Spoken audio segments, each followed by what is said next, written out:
Carson Kvapil just did something he'll never forget. And honestly, neither will we. His first career NASCAR O'Reilly Series win didn't come at some small local short track. It came at Indianapolis Motor Speedway, one of the biggest stages in all of motorsports. And by the time it was over, he wasn't the only one who couldn't hold it together. Let's break down exactly how it all went down. And hey, real quick, if you are a true NASCAR fan like me, go ahead and drop a like and subscribe to the channel. NASCAR Nation news is just getting started. We are pushing for our next subscriber milestone, and it's all about real talk from fans who live this sport every week. All right, let's get into it. So Saturday's race was the Pennzoil 250 presented by Take 5 Oil Change, run at Indianapolis Motor Speedway. And Carson Kvapil, driving the #1 Chevrolet, claimed his first career victory in the series. But here's the thing.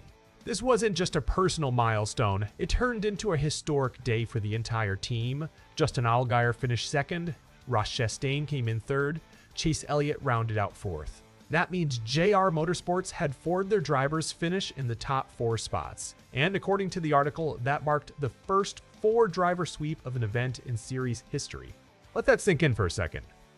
Every single one of the top 4 finishers came from the same organization. Now let's talk numbers, because JR Motorsports had a monster day across the board. This win was their 14th of the season, and it came from 6 different drivers, which ties the record the organization itself set just last year. On top of that, JR Motorsports has now placed at least 1 driver in the top 10 for 79 straight races. That ties a record originally set by RFK Racing between 2008 and 2010.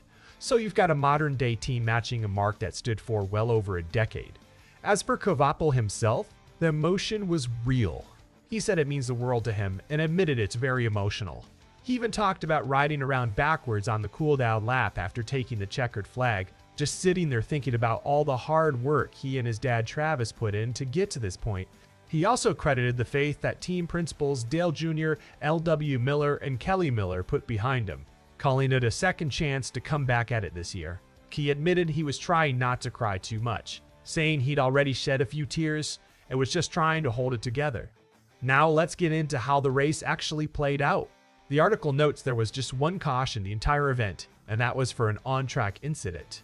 Kvapil made his winning move on lap 79 of 100, passing Chastain for the lead, and from there, he held it the rest of the way. But it wasn't a runaway. Allgaier powered past Chastain into second place on lap 94, and he started closing in on Kvapil. By the white flag lap, Allgaier had cut the gap to less than a car length. Crossing the yard of bricks with 1 lap to go, he trailed by just 0.283 seconds. He gave it everything on that final lap. But it wasn't enough. Kvapil crossed the finish line with a 0.643 second advantage to seal his first career win. Beyond the win itself, Kvapil also moved into second place in the series standings. He now sits 265 points behind Allgaier, who has already clinched the top Chase seed. And with this result, Kvapil officially joined Allgaier and Jesse Love in the Chase field, with 2 regular season races still left on the schedule. He wasn't alone either. Sheldon Creed, who finished 8th, Corey Dane 7th, Brandon Jones in 9th, and Austin Hill in 10th also locked themselves into the Chase. Now let's talk about the man behind the wheel decisions on top of the box. Crew Chief Rodney Childers guided Kvapil's #1 team from start to finish, and that's no coincidence. The article points out that while Childers was Kevin Harvick's crew chief, he already had 2 NASCAR Cup Series victories at the Brickyard under his belt. It's also worth noting just how unconventional Kvapil's season has been. He's raced this year in 3 different cars for 3 different teams. The #1 and #9 JR Motorsports, plus the #9 one fielded by Mario Gosselin for DGM Racing. So this win carries some extra weight considering the road it took to get here. Meanwhile, the battle for the final Chase spots is heating up. Taylor Gray finished 12th and currently holds the last berth above the cut line, 7 points ahead of Joe Gibbs Racing teammate William Sawalich and 20 points ahead of Roger Kurth. Grudes actually stayed out on old tires to win the second stage, but ultimately finished 22nd. One more thing before we wrap up. Post-race inspection was completed in the O'Reilly Auto Parts Series garage, and it officially confirmed Carson Kvapil as the winner. The NASCAR action. 2 in 20 cars were each found to have 1 lug nut not safe and secure, which will cost both of those teams pit stall selection at the next race.